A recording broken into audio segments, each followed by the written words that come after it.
అందరికీ నమస్కారాలు మన మిత్రులందరికీ.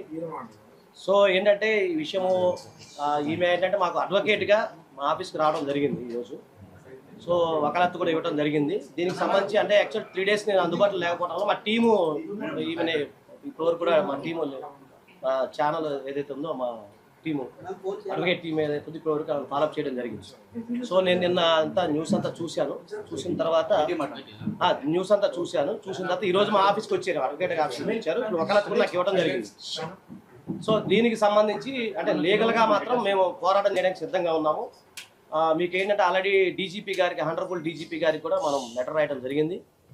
అలాగే నేషనల్ హెచ్ఆర్సీలో కూడా పిటిషన్ కూడా వేసాం. అని మీకు నేను షేర్ చేస్తాను. అలాగే ఇప్పుడే మా ఢిల్లీ నుంచి మా మిత్రుడు, మా ఆఫీస్ మిత్రుడు నేషనల్ ఉమెన్ కమిషన్లో కూడా ఫిర్యాదు చేయడం జరిగింది. ఈరోజు ఫైల్ చేశాము ఈ సంఘటన విషయంలో. దానికి సంబంధించి ప్రతిదీ కూడా మా దగ్గర ఎవిడెన్స్ అంతా ఉంది. అది కూడా మేము కూడా క్రాస్ చెక్ చేయడం జరిగింది. ఇది అవునా కాదా అన్న ఫస్ట్ మా టీంని వీళ్ళు ఏమి అప్రోచ్ అయినప్పుడు అది నిజమా కాదా, ఎందుకంటే చాలామంది వస్తుంటారు కాబట్టి.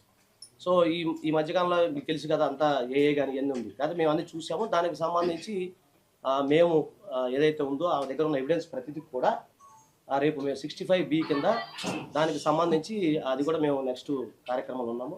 అలాగే ఫోరెన్సిక్ దాన్ని కూడా మేము సంప్రదించడానికి సిద్ధంగా ఉన్నాము.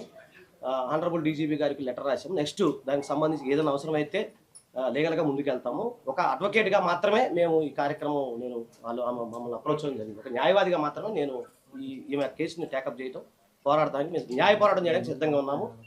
దీంట్లో ఎలాంటి రాజకీయాలు కానీ లేకపోతే ఎలాంటి వ్యక్తిగత కక్షలు కానీ మాకు ఎలాంటి అయితే వ్యక్తిగత అయితే ఏమీ లేవు. సో ఒక క్లయింట్గా మమ్మల్ని అప్రోచ్ చేయాలి.